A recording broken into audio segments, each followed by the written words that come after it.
For decades now, America has dominated the global financial system. Our currency is the currency that international trade runs on.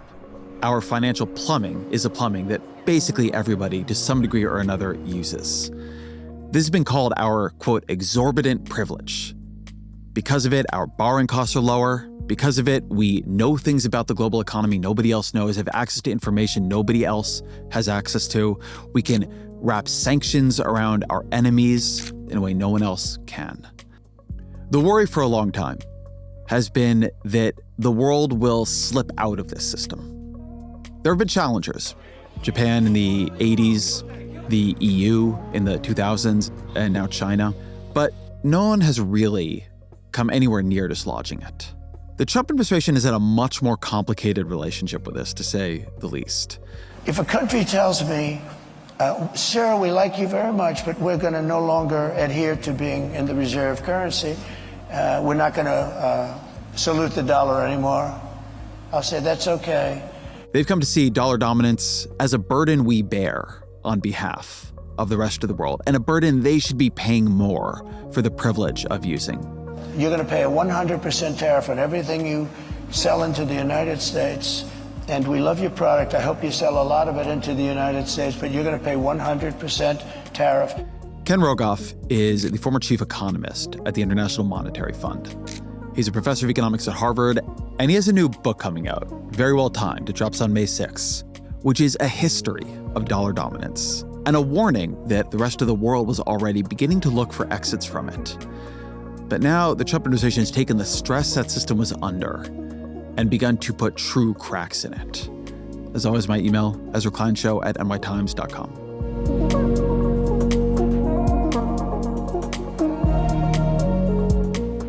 Ken Rogoff, welcome to the show. Thank you for having me, Ezra. So I want to get at the basics of how the dollar works in the international financial system. We sell dollars to other countries. Other countries buy them. Why? So the most important thing is the English analogy. It's something everyone understands. Partly they know what it is, and partly they like it. It's something they know and trust. There are, I think, 150 plus currencies in the world, and just imagine two people trying to communicate with two currencies they never saw. Let's just deal in dollars. So that's a big part of it. It's like a common language. How did we build that trust? A part of how we built the trust early was the dollar was good as gold. And used to be your dollar bill that you have in your pocket actually said how much it was worth in gold. And you could take it to various places, the banks, and get gold for it. And that actually continued for countries until just over 50 years ago. And then we moved to it not being based on gold, it being based on trust in the United States and how we would manage the dollar. Well, we did, but we didn't tell anyone we were going to do that, and they weren't very happy about it. I mean, they were holding dollars because they were good as gold, and they literally meant gold.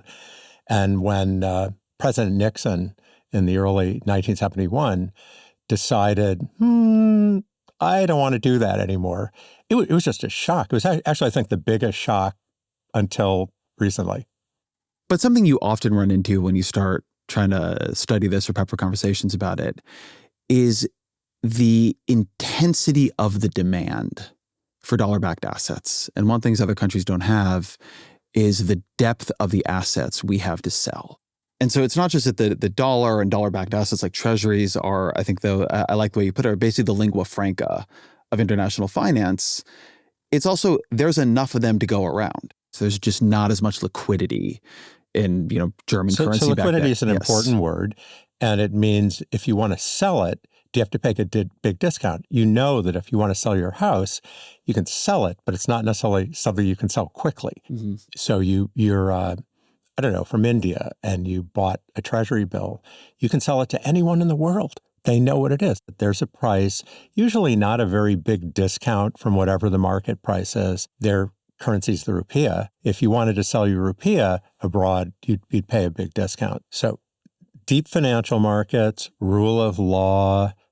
There are other things like open to trade because you can get your money in and out. Mm-hmm. We've had a very open system. I want to be careful, though, about just saying the more we print, the more the demand for it. Nothing could be further from the truth. I mean, actually, as we have more and more debt, the interest rate we pay actually goes up after a while. So there's sort of a trade-off. But nevertheless, we pay a lower interest rate than we would if we were another country trying to do the same thing. So this moves us a bit into the question of what we get for this dominance. Why do we want other countries to buy dollars? It's free money to us. So when they literally are buying currency, which are like the dollar bills in your pocket, that doesn't pay any interest. And in a way, they're making an interest-free loan to us.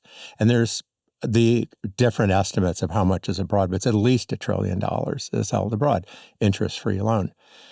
Much more important is that when they make loans to us in dollars, and that's the Treasury, could even be your mortgage getting repurchased somehow. Because it's in dollars, historically, it's paid a lower interest rate. You get a lower interest rate on your mortgage because someone in China likes dollars. What are the estimates of how much lower borrowing costs are, interest rates are in America, because the whole world is working off of our financial system? So a short answer is for the government, 0.5% to 1%, sort of the range of the estimates. That doesn't mean that we're paying a lower rate than Germany because we borrow so much more than Germany. Be very careful about that. But given how much we're borrowing, think of 0.5% to 1%. And I said, what does that matter? And when you owe 36 going on $37 trillion, that's real money each percent. But it's not just the government. It's your mortgage, your car loan. It pushes down interest rates all over. Those things like your mortgage and your car loan, they can get repackaged in some complicated way, pushed out to Germany, to Japan, to someone else. So it's affecting everything.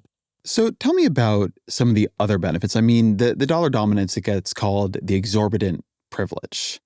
Your book is so interesting to read in this moment because it comes from the perspective that this is this huge privilege America has that the other countries in the world are growing tired of. And the question is, can we maintain it? And it comes out at this moment when you have administration that is more or less claiming it to be a burden that the other countries in the world are free riding off of, and that we need to begin to pull it back. So why to the rest of the world does this seem like a great benefit for us? Well, so the phrase exorbitant privilege was coined by Giscard d'Estaing, and I literally, pardon my French, I'm not saying his name correctly, who didn't like the idea that the U.S. seemed to pay a lower interest rate. He didn't like the idea that we seemed to be able to borrow so much in a crisis. And he didn't like the idea that his country needed to hold dollars to fix its exchange rate, which they did. And we were able to take that money and invest it in factories in Europe. So it combined a lot of things. It's used today often just to refer to how cheaply you can borrow. If you go during the pandemic, we borrowed twice as much as most other countries were borrowing, but just everybody else looking at us was still thinking, wow, we wish we could do that. And we were able to do it because, for starters, our debt was very low at the beginning. And also, the interest rate just wasn't suddenly going up. So they look at it, and when these crises happen, they're trying, but we're able to do so much. And as you lose your privilege and also your debt gets really high, you find that when you try to do it again, not so much. That's really the risk. So that's definitely one of the benefits of being able to borrow a lot when you really, really need it. So you sometimes hear this described negatively as it's like the rest of the world are dope dealers to America, that it's made us addicted to debt because we can do this. Is this equilibrium where the rest of the world has made it so much easier for us to borrow and cheaper for us to borrow? Has that been good for us, or has that, as you'll sometimes hear from the more austerity-focused side of the debate, been a kind of net negative because it allowed us to be, in their view, irresponsible? I mean, it's purely good for us. But where you have to be careful, for example, in the early 2000s, we made it a little too easy to come in here with your money and invested in ways that the government was backing. We deregulated too fast. It was sucking money in. So we didn't just have the exorbitant privilege. We had, you come here and not a lot of regulation. It's really cool. And that blew up into the financial crisis. So you want to be careful between everyone loves us because we're just so wonderful and everyone loves us because we're so stupid. So then you get into this other question, which I always find a little bit unintuitive, which is that the heavy use of our dollar worldwide makes the things we buy cheaper and the things we sell, literal things, more expensive. How does that work? So it's just not true. This is just the thing that is believed. That is just not true. You just hear it from the Trump administration, but it's not true. It's just not true. I think they conflate the stock market and houses and things like that, which are sort of investments, with buying a car. Buying cars is cheaper here than in most countries, just because it's more competitive and stuff like that. They're not the same thing. A lot of even the economists you're talking to are saying that. I think are being a little incautious. So it's really a completely separate issue of what the exchange rate is. There have been times when the dollar is really cheap. Right now, it's really high. I mean, it's gone down, but it's still really high. The forces that affect exchange rates and prices are complex interaction of demand and supply and tastes and stuff like that. So let me even narrow this down a bit, because I am where your position is more than where theirs is, and certainly where your position is on the idea that these things are complex. And one of my critiques of the Trump administration, just in general, is they want to make complex problems into simple problems. They want to take complex forces that we don't even really fully know how to track and turn them into one thing that you can grab in your fist and squeeze. But the very specific claim being made repeatedly is that part of why America lost so much of its industrial base, so many of its manufacturing jobs, is that because of all these financial flows, because we had so much money coming into American assets, that our dollar became overvalued. We allowed other countries to keep their currency somewhat down, like China, and that this led to American exports becoming non-competitive and the American consumer having an appetite for these newly cheap goods flooding into the country. And so very specifically, the argument is that dollar dominance has been something that has hollowed out our industrial capacity and manufacturing jobs. Do you buy that? It's ridiculous. I mean, so let me just step back a second. You're drilling in on this, but forgive me. There's a certain romanticizing of manufacturing that you hear, that you used to hear about agriculture. I'm quite a bit older than you, but back in the 1970s. You look great, though. Back in the 1970s, you had the same ads where you see the person working on the machine line or something. You saw them about farmers. They were constantly showing the farmers. We had to help the farmers. And you know what? Those jobs went away, even though we're the agricultural powerhouse in the world because everything became mechanized.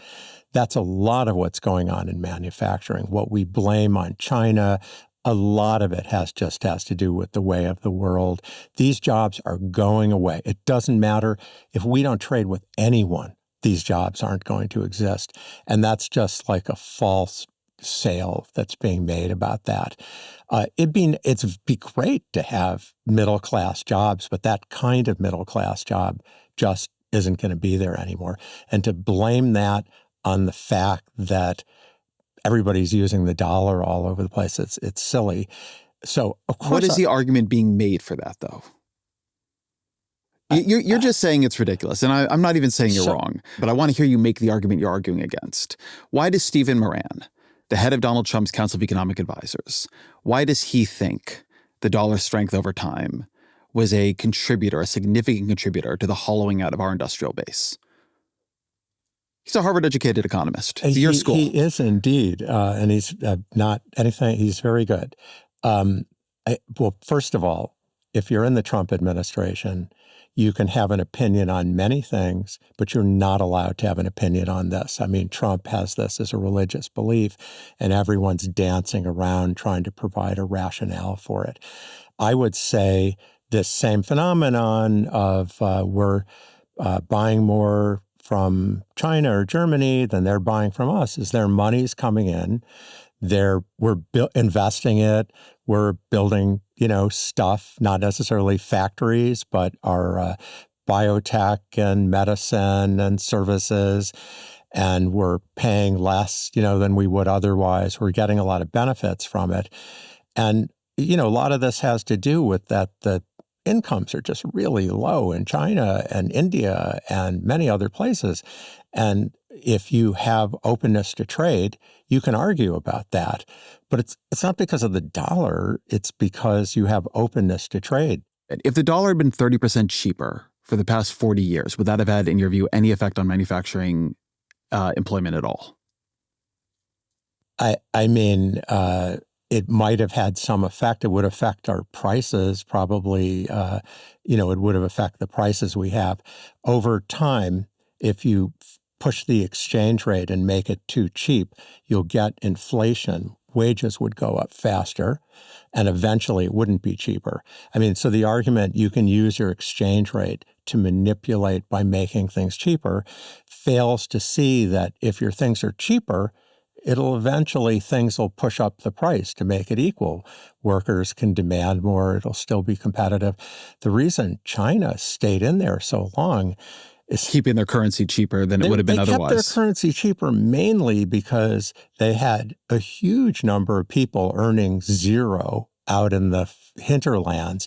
They were bringing 12 to 15 million people a year into their cities to work, and that supply kept wages down. It kept their prices down. We could be on a gold standard. There's no dollar to manipulate, and we would have lost our manufacturing through trade like that. And by the way, most of our manufacturing jobs have been lost to automation, not trade. Yeah, this is the other side of this argument I think people actually underrate. And I find that Trump people like J.D. Vance really shift between very, very quickly. Sometimes you'll hear J.D. Vance make arguments about immigration, where he says that because we've had so much illegal immigration, we have not done as much automation and increased productivity as fast as we would have without it, which is fine. You can make that argument. I think in some ways it's even true. But then on the other side, they'll make this argument about manufacturing jobs. I mean, I have to say you're taking this in a direction that's so hard for me because I have trouble thinking about anything You're trying so hard to think about something sensible when I'm hearing polemics from them, like they know what they're supposed to say and are finding arguments that, can hold up for a second. On immigration, by the way, I favor having a lot of legal immigration. Yes. Would be a very good idea. It's certainly the case that when you have illegal immigration, it holds down the wages of low-income people. I mean, it's very hard to be competitive as a construction worker, certain parts of construction work, be a housekeeper, be a child care. It's absolutely holds down. If we didn't have that, the wages would be higher. I mean, that has an effect.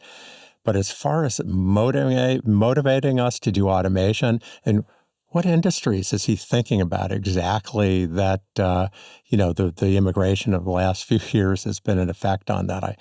I mean, I'm sure he can find something, but I think it's a stretch. I think we treat, in the American political conversation recently, we treat financial dominance as a fake form of power, right? A financialized economy is a soft, decadent economy, not like the Chinese economy, which really builds things. But historically, if you control the money, you control the world. And there's real power in having, all the financial arteries connect back to your pumping system. The fact that the dollar rules allows us to control the global financial system to a remarkable degree. It's not just the dollar rules, it's also that we're the military power. The combination of those two things gives us the ability in global negotiations for how should the IMF vote, the International Monetary Fund? How should the networks of transactions between countries go? Who should see the information? We get such privileged access to information. It just all goes through us. And everyone hates it. Obviously, the Russians and Chinese hate it, but the Europeans hate it. In fact, the Europeans, forget the Chinese, they've been trying to figure out a way to get away from this. Look, To pick an example, in 1956, when the UK still thought it might come back. Remember, they had ruled the world. The sun never set on the British Empire. And we were trying to put them down. And there was a crisis in Egypt, the Suez crisis. And we said, well, you're not doing what we want you to do. We're going to call in your loan. If we do that, I'm exaggerating a bit. But it's incredible power if you control funding. Of course, sanctions is an obvious thing where we've been using that in lieu of military power, which, okay, go for it. We can debate how well that's worked. But believe me, they don't like it. 10 years ago, we were imposing sanctions on Iran. The Europeans didn't agree with us. And we said, okay, you don't agree with us. Forget about using our banking system, which just destroys them. Everyone has to use the U.S. banking system. And you go on and on. So they don't like the power that it gives us in these subtle ways. And again, as an American, you don't see it. Oh, I'm making the rules of the game. The game is great. I love everything about it. But if you're elsewhere, you feel it. So this goes back in a way to this idea that the dollar is something of a service we are selling to the rest of the world. And if you're selling the rest of the world a service, a good, you got to keep your customers happy. Now, we've kept them happy. We tend to think about this in terms of controlling inflation here and being reliable. But one thing going back before Donald Trump to the way we've been using sanctions and other forms of financial power is increasingly we've used it as non-economic leverage, as leverage to get people to do other things that we want them to do, to sanction people we don't like, to give us information that maybe they don't want to give us. And something that's there in your book is a way that people were getting tired of this even before Donald Trump. So could you talk a bit about that piece? Like, where were we on the eve of the Trump administration? And how are people feeling about the way we had changed the leverage that our financial system gives us? So Asia is a big part of the dollar block. They hold tons of reserves. Trillions and trillions of dollars of reserves are lent to us by Asia. They're very important to us. China is at the center of that. China's the most important trading country, even more important than the United States for many countries. China had been using the dollar. The technocrats had been telling them for a long time, this is dumb. You shouldn't be using the dollar. And the leaders were like, no, they don't want to change it. But when the full-scale invasion of Ukraine happened, and they saw what we did to Russia, we didn't just sanction them. We took their central bank's money. I mean, we're not calling it a default, but of course it is. We froze over $300 billion. Well, the Chinese, they're looking at that. And they're also looking at the Russians having difficulty using Visa, MasterCard, the credit system, everything, using dollars. And they saw that. And you can't change it overnight. But they've been taking one step after another. And they used to peg their exchange rate and just basically try to make the renminbi, that's their currency, fixed against the dollar. Well, that's gone. And that's also moving people away from holding dollar reserves as much, because part of why you're holding them was to protect against China. Where I saw the biggest problem was not the other countries wanting to change things. Where I saw the biggest problem was inside ourselves. Federal Reserve independence, which is the core of stabilizing the dollar and our inflation, debt, the view that it's a free lunch. These, I think, ultimately were going to come to bite us anyway. Say a couple words about why Federal Reserve independence is important here. So, okay, I mentioned that it used to be as good as gold. You didn't care if the Federal Reserve was independent. You didn't like what the Federal Reserve was doing, and you're Japan. You just take your money and you get gold. You're happy. Nowadays, there's nothing standing behind the dollar in its value. I mean, that's what you ultimately care about. That was the gold standard. What's standing behind the dollar is the Fed, that's our central bank, is promising not to intentionally inflate too fast and actually to try to average around 2%. I just have to mention, I wrote the first paper on central bank independence 45 years ago when nobody had independent central banks, so I'm biased of thinking it's a great idea. It's a relatively modern invention, and it has worked. if you get rid of it, there's always a temptation. Any president, again, Trump is the world's the recent history's crudest president. But what he's saying, he really wants the interest rate to be lower. That's what he wants. Believe me, Joe Biden wanted the interest rate to be lower. Obama did. And for your younger listeners, who probably most of them younger than me, Nixon was brutal about this. You can actually listen to the Watergate tapes, and he's cursing the head of the Fed. And that led to the biggest inflation we ever had. I mean, that was a real example of losing Federal Reserve independence. So I think this brings us in maybe to the Trump era. So you have these pressures building up.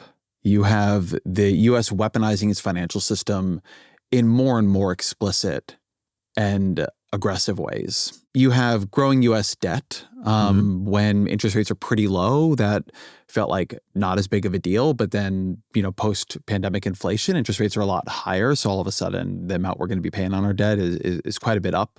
Then you have Trump and the MAGA movement return to office in 2025. What has happened since then? If you were writing your book now, if it had a story, a chapter on the last 3-ish months, what would that chapter say? I mean, it's still unfolding, but a short thing is the things I was predicting are happening on steroids. I was predicting this to happen. I think what is this? To have much higher risk of inflation, undermining Federal Reserve independence, having a decline of the dollar. I think that would have happened under a Harris presidency. But it wouldn't have happened in 3 months. It would have happened, unfolded over a longer period. There were larger forces. Another way of putting it is Trump didn't have as strong a hand as he thought he had. He thought, we were in just great shape. I can do anything, and we didn't. But I want to hold there for a second. As a person who appears to be trying to make the Trump administration's arguments on this podcast, he didn't think we were in great shape. This is their whole argument. That we're in terrible shape. He thought the dollar was in.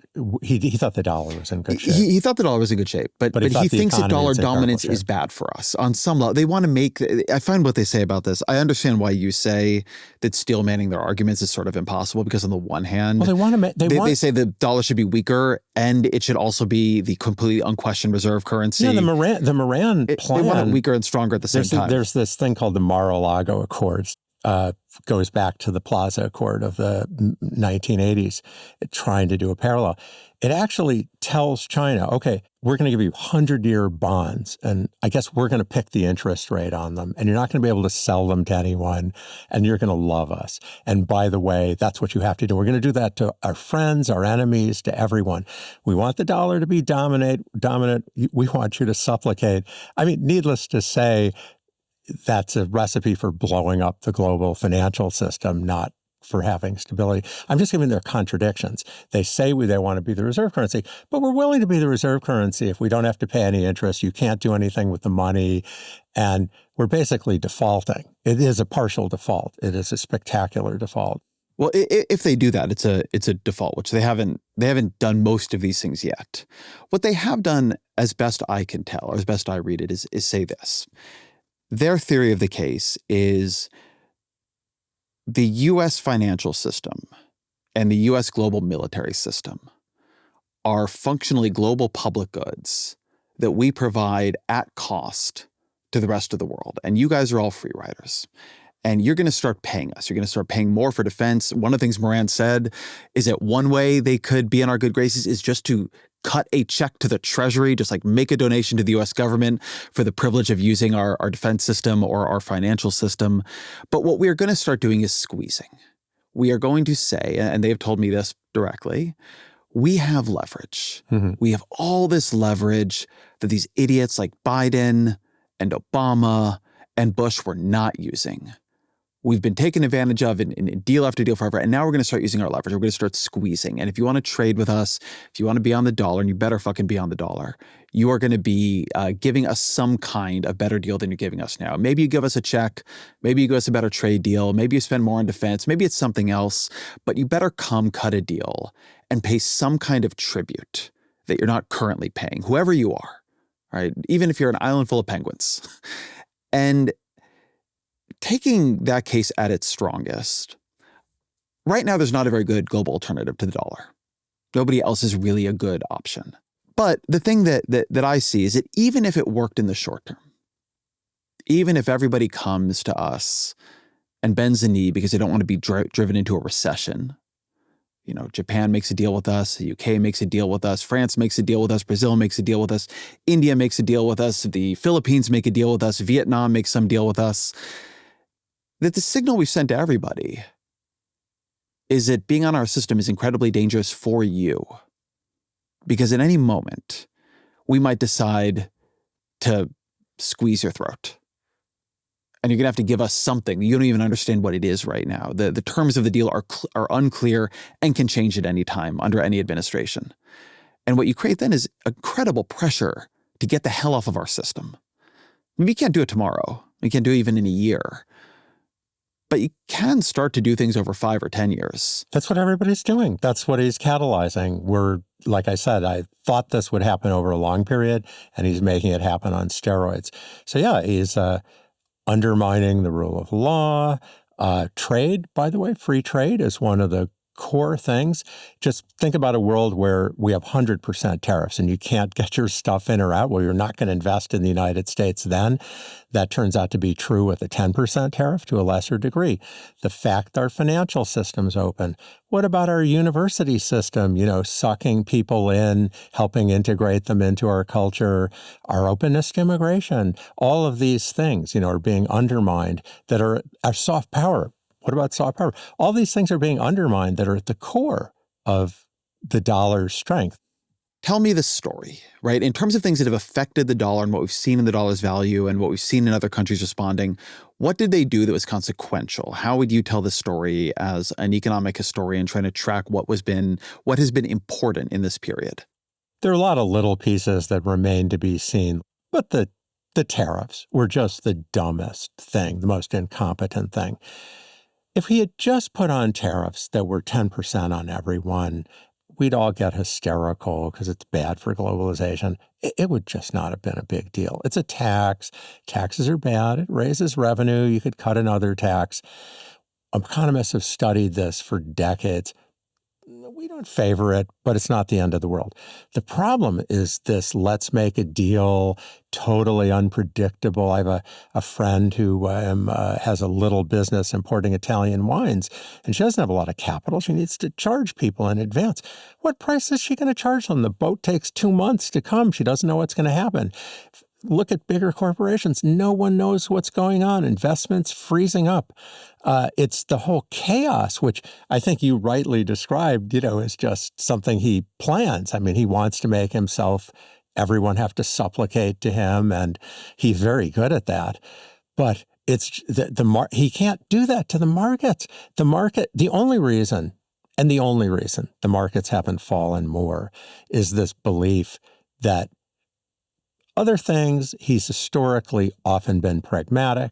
And when he's screwed up, he declares, that wasn't my opinion ever, and just changes his mind.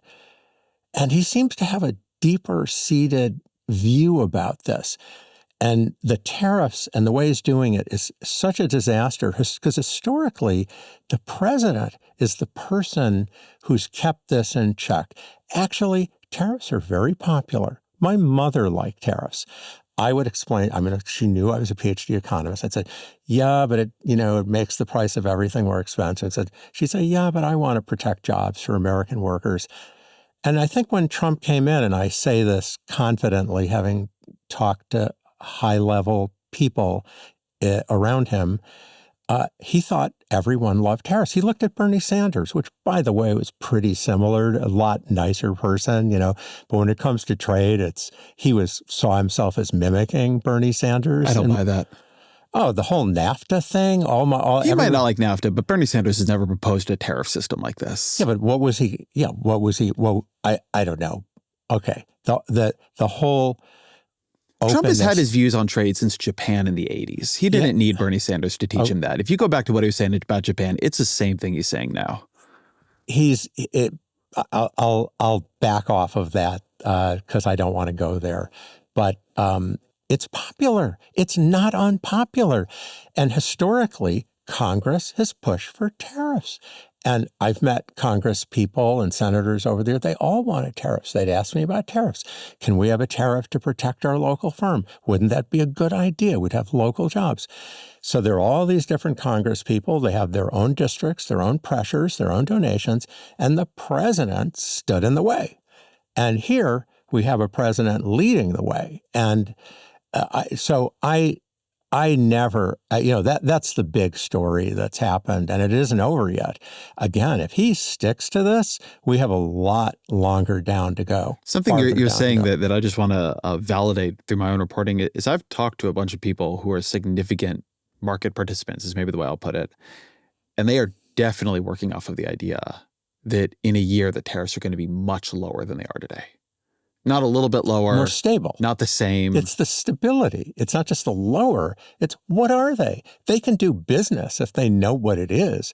But if they don't know what it's going to be, and it depends on, which side of bed Donald Trump wakes up on, and he's, that's the problem, the total unpredictability of it. So what has this done specifically to the dollar? People know what is going on in the stock market. It has been very shaky. People can watch that for themselves. What has been the story if I'm following the dollar's value? So I think it's a question of competency. People are saying if he's this bullheaded about this mistake, is this Trump many, many years later, older? Is he the same pragmatist that we thought was there before? What if he isn't? If you look closely at his tax bill, it's Trump 1 plus a lot of nutty ideas. And people thought he wouldn't really do them, make Social Security not tax, tips not tax, changes in state and local, all these different things. Maybe he's serious. The crypto, maybe he's serious about it with if you deregulate too much is a problem. Maybe he's not competent. In the British used to have this thing with Liz Truss where, she was the prime minister for like a nanosecond. And she came out with this policy she hadn't really sold, and everybody sold the pound. The interest rates went up, it collapsed, and they called it the moron premium because she just didn't understand. And people were talking in similar terms about what was going on here. I don't think it's just about the tariffs. The tariffs are terrible, but it's a deeper loss of trust in the governance, the institutions. But most people don't track just what is happening literally to the dollar's value, where people are putting their money in other currencies. You do. What has happened to the dollar's value? What has happened with other currencies? I mean, what are the signs that the world's relationship to the dollar is changing? So the thing which was just a incredible moment for everybody was when the dollar was going down in value, but long-term interest rates were going up. There was within a couple days after his announcement, the 10-year interest rate, which most people don't think about, but it is the bellwether of global financial markets. It's the most important market. It's the deepest market. Every year, car loan, your student loan, everything gets referenced off the 10-year rate. Not what the Fed does. Everybody talks about this overnight rate the Fed sets. That's not it. It's the 10-year rate. Everyone looks at that. It's been going up. And suddenly it jumped 0.5% within a very short period. And usually the dollar goes up. Oh, the interest rates are higher. I'm going to put more of my money in the U.S. But no, the interest rate was going higher and the exchange rate was going down.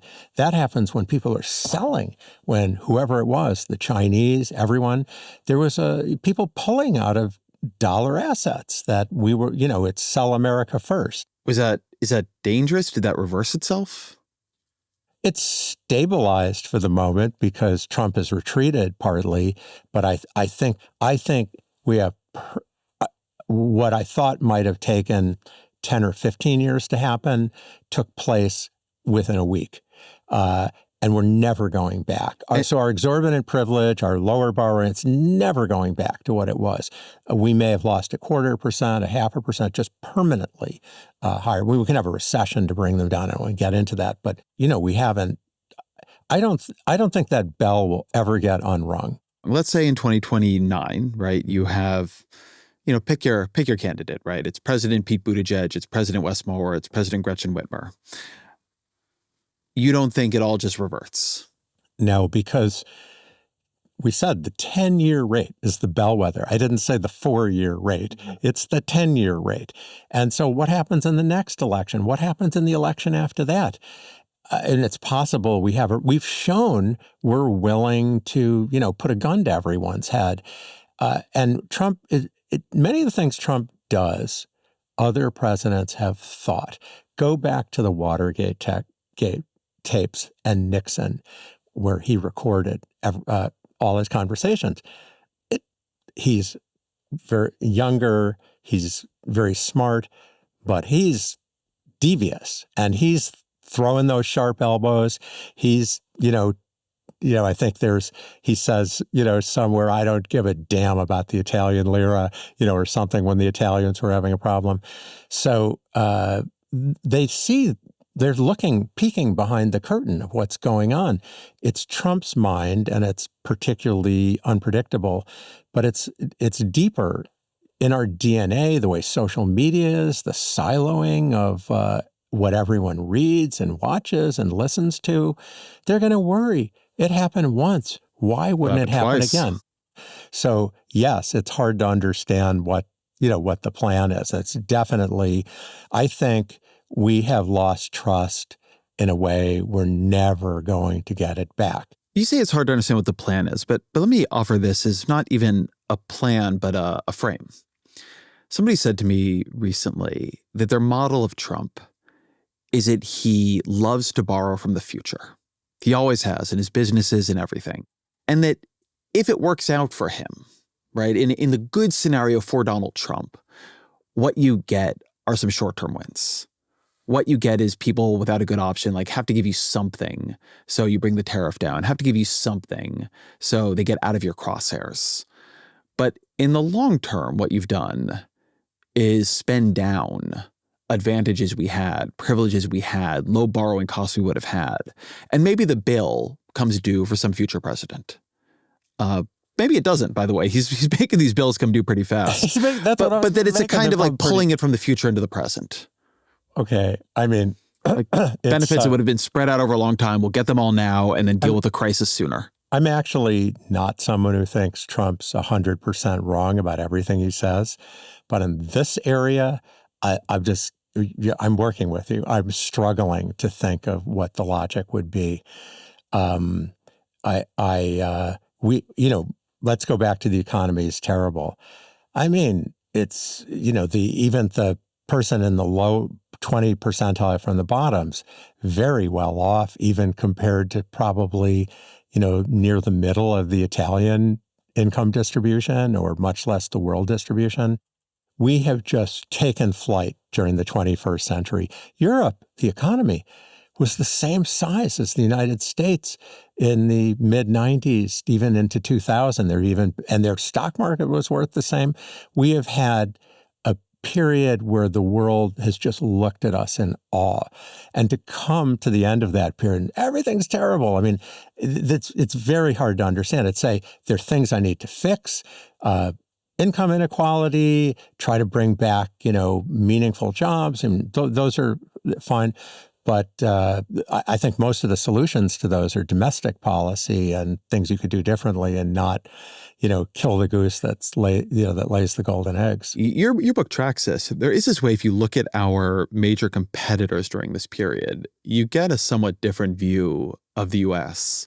than you get from the domestic political debate. So you track the rise of Japan, and say some things that it had been a while since I was not really around for Japan as our big competitor. I was very young for that. And I had not really known that there was a period when their stock market was valued more highly than our stock market. I mean, that seems crazy today. Their stock market was worth more. Actually, their housing stock was worth more. Japan's about the size of California, and its housing, it's hard to get your head wrapped around this, but its housing stock was worth more than the United States at one point. They just seemed like the coming thing, and that's what everybody thought. I don't think people anticipated what problems it would have. And I think had they not made some blunders, which we were lucky they did, and we threw some sharp elbows at Japan. I mean, that's a case, and that maybe that's why the Mar-a-Lago Accord harkens back to when we beat up on Japan. We beat up on them. They gave into it. They made a mistake. They appreciated their currency by a lot more than they intended to.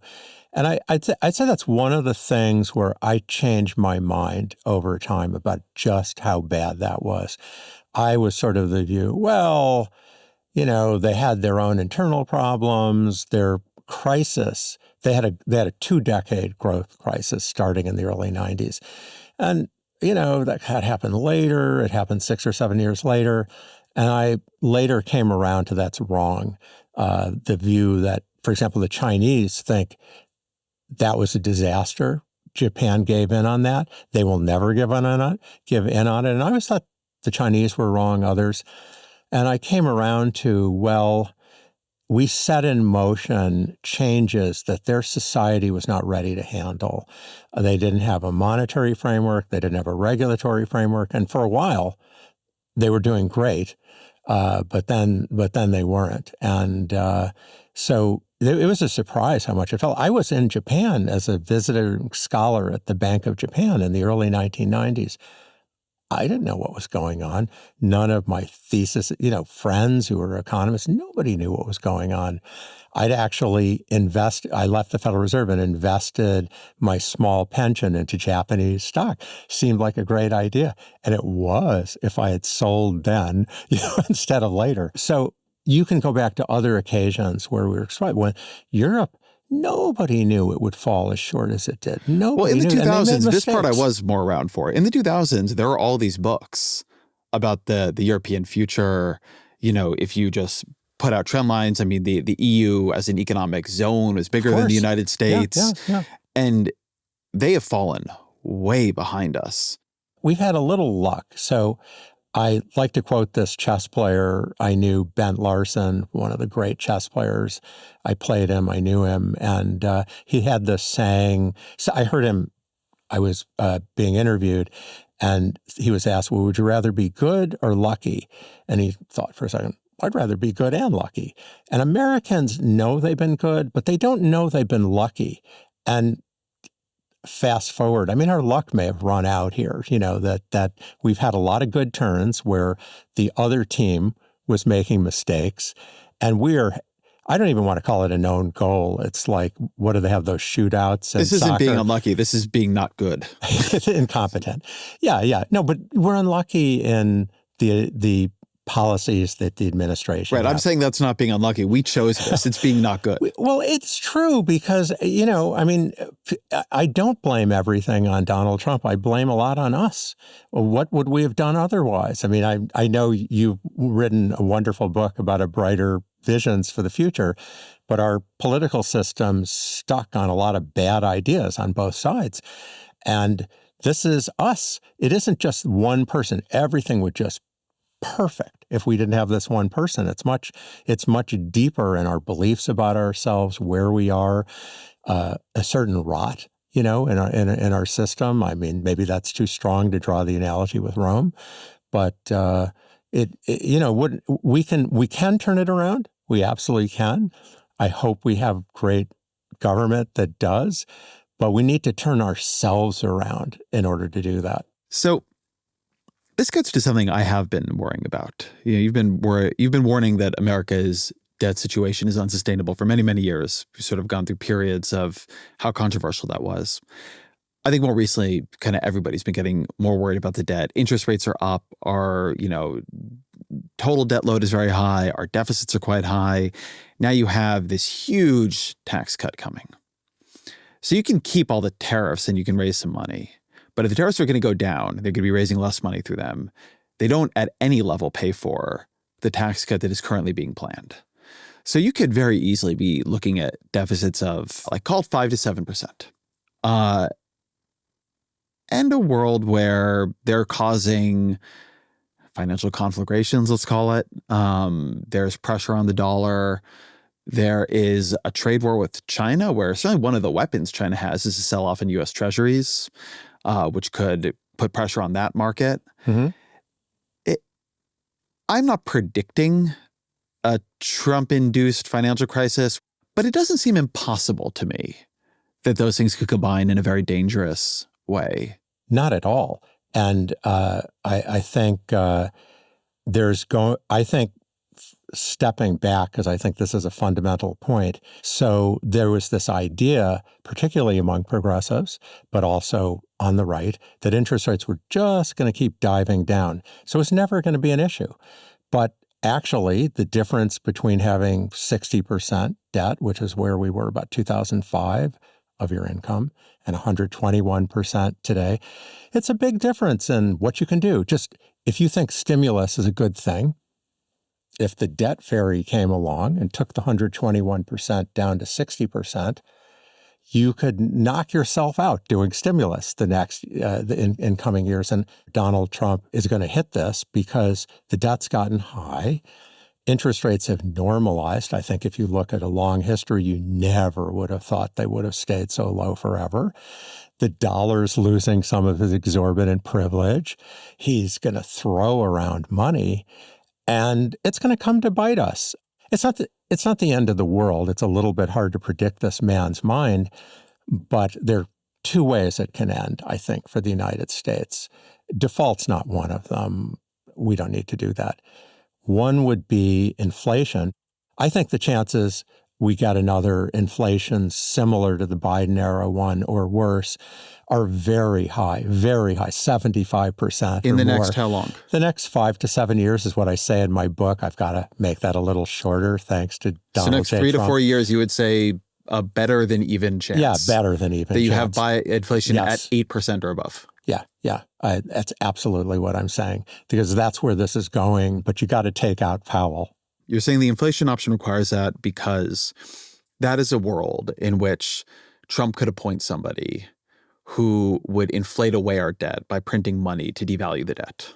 He'd need to commandeer the whole system because he only controls one position and the others could vote against it. So it's pretty stable. There's an incredible culture at the Fed. The others at the Federal Reserve, the Federal Reserve Board. The Federal Reserve Board and the way But that's votes. the worry you're getting at here. The worry I'm getting is that he finds a way to Reserve. corrupt the Federal Reserve.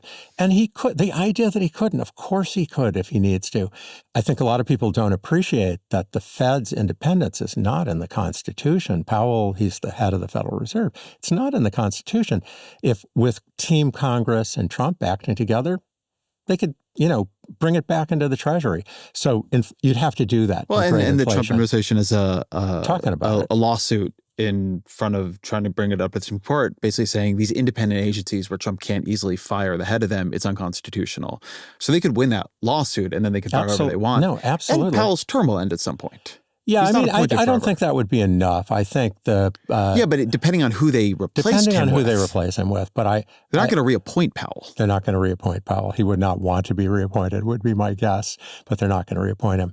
But it's not just that. It's the whole construct. It's relatively new. It's not ancient that we've had that. It is a creature of Congress. It's not in the Constitution. It could get knocked out very quickly. But to have the inflation option requires that. There is another card he can play, and that's basically ramming debt down people's throats. The Japanese have done that. That's why Japan hasn't had it. Japan has debt twice our size, but they've used to use a jargon word, financial repression. We're pushing debt. The pension funds, the insurance companies, the banks, everybody has to hold government debt. And they've avoided a financial crisis, but there's not enough money to lend around to entrepreneurs, innovators. They've gone from being richer than us at the beginning of this to being below the UK, France, Germany. They've gone from they're roughly 60% of our income from having been higher. And it's partly this financial repression. So he has a couple cards he can play. None of them are good. So we've sort of talked about this history in the past couple of decades where you had very dominant seeming countries or countries that seemed on a very bright trajectory really running into turbulence. And how they look now is very different from how they looked, in Europe's case 2 decades ago, in Japan's case 4 decades ago. And it sounds a bit like you're saying there's a very good shot that America could enter one of those periods itself, that our sense that our line only goes up that's not preordained. We were good and we were lucky, and now we might not be good anymore and we might not be lucky anymore. And if you're not good and not lucky for 10 or 15 years, you can really lose a lot of altitude. You can lose a lot of altitude. And I think people don't understand, I want to come back to this, is that if you just went back 20 years, nobody thought the dollar would control so much of the world as it does. And I want to mention that because it's not so crazy that things would converge back to that. If they did, we'd pay a higher interest rate on our debt, not as much as if they didn't use the dollar at all. Maybe we'd still be first among equals. It will affect our national security. Our ability to use sanctions is a heck of a lot of less. If you're Visa and you're the only credit card, you could tell people do this or you can't use Visa. But if there's American Express and MasterCard, you can't. It'll affect our information gathering, our intelligence. Modern intelligence is mostly cyber these days. It's not the James Bond, but somebody sitting with a laptop. And a heck of a lot of that was our financial information. And if our national security is weaker, we have to spend more money in other ways. I mean, we'll regret it, but it's sort of not an overnight. We're talking about an inflation crisis. I think this loss of the dollar's magnitude, comes down from the altitude it is. It's sort of a slower burn. We will feel it when that pandemic comes, when that crisis comes. People love us. They don't love us as much. We try to borrow typically 2 or 3 times what everyone else is borrowing. And suddenly, the interest rates are moving up faster than they do now. So if over the next 10-ish years, people are they've lost trust in the dollar, what do they go to? When you think of what is the likeliest scenario 10 or 15 years from now, in a bad scenario for the dollar, is it that, China has built financial dominance? Is it that many different currencies are used in slightly higher proportions than now, the sort of multipolar scenario that people talk about? Are we all on Bitcoin? We're not all going to be on Bitcoin. The multipolar scenario, we lose market share. Think of, there's a natural network externality that makes Amazon giant, that made Facebook giant, that makes Google search giant. The same thing's true in currency. And a lot of economists have these theories, well, therefore, the dollar is always going to be there. But we live in a political world. It's not in China's, Russia's, it's not in Europe's interest to have us control everything. They are willing to pay a price in order to not have the dollar have as much power. And we're offering them a golden opportunity. China's already courting Africa, Asia, South Asia, especially Latin America. Europe is remilitarizing. They're realizing that, wow, this is a potential moment for the euro. So I think we lose footprint. I do think Bitcoin's in the mix, the cyber, because part of the dollar's footprint is the non-tax paying underground economy is very much a dollar economy. Nobody knows for sure how big that is. In my work, my estimate's 20%. And 20% of the global economy is not paying, a lot of it's not paying taxes. And crypto's very useful there. It's been a real alternative. Aside from being electronic, you can do things more conveniently. It's more difficult to trace. So crypto is going to take up part of our market share. It's doing it. The renminbi is going to take up part of our market share. I mean, not in New York, but somewhere. And the euro is going to take some of our market share. And we'll have settled to where we thought we were going to be 20 years ago before we had this period. I just want to come back to something you said about military. Actually, I think it's important. Basically, yes, I think a good system would be if everyone had to write a check to us and didn't build up their military. The trouble is, and I think presidents have faced this over the years, when they do that and it starts to get to be a big check, they want something for it. At the end of the day, we want to control things. We didn't really want NATO to be calling the shots. And when there are NATO missions, the U.S. is controlling them. We are the boss. We tell people what to do. We want it that way. So you wish they would just pay you a check, but then you find out it's sort of golden handcuffs at the end of the day. Of course, if they have their own powerful military, that's a whole nother story when we disagree with them. So it sounds a bit like one thing you're saying is that it has been a view of the Trump administration that everybody is free riding on the financial military services we provide to the world. And we might persuade them of that and persuade them that they should provide more financial military services to themselves, or at least find another contractor or seller. And we might miss that when it is diminished from where it's been. Yeah, I mean, another way of putting it is everyone wishes they were us. I mean, this is the great power turning on itself and pulling into retreat. And I think we're going to wish we hadn't done it. I think the comedian Dave Chappelle said it very well. I want to wear Nikes. I don't want to make Nikes. And it's going to be a very different world. Always our final question. What are 3 books you'd recommend to the audience? Okay, well, I have a few books to recommend, but I have to start out with my wife's book, Muppets in Moscow, which I've given you as a present, about the making of Sesame Street in the 1990s, which she oversaw hundreds of artists. The making of it in Russia. Making of it in Russian, original version in Russian, overseeing directors, puppeteers, writers, and such. And it's in a period of tremendous instability. Another book that I think I just love, and people have seen the series but haven't read the book, is The Queen's Gambit by Walter Tevis. It is one of the most perfect books ever written. Kind of asks the question, what if Bobby Fischer, maybe the greatest chess player of all time, was a woman? How would it have played out? And the Netflix series was just majestical. And another book would be Walter Isaacson's Ben Franklin. I just hadn't known everything about him. And he was the best chess player in the colonies, by the way, which, I was a professional chess player. And he printed money. He was very technical. He figured it out. But, what an amazing person. And I think an amazing book. Ken Rogoff, thank you very much. Thank you.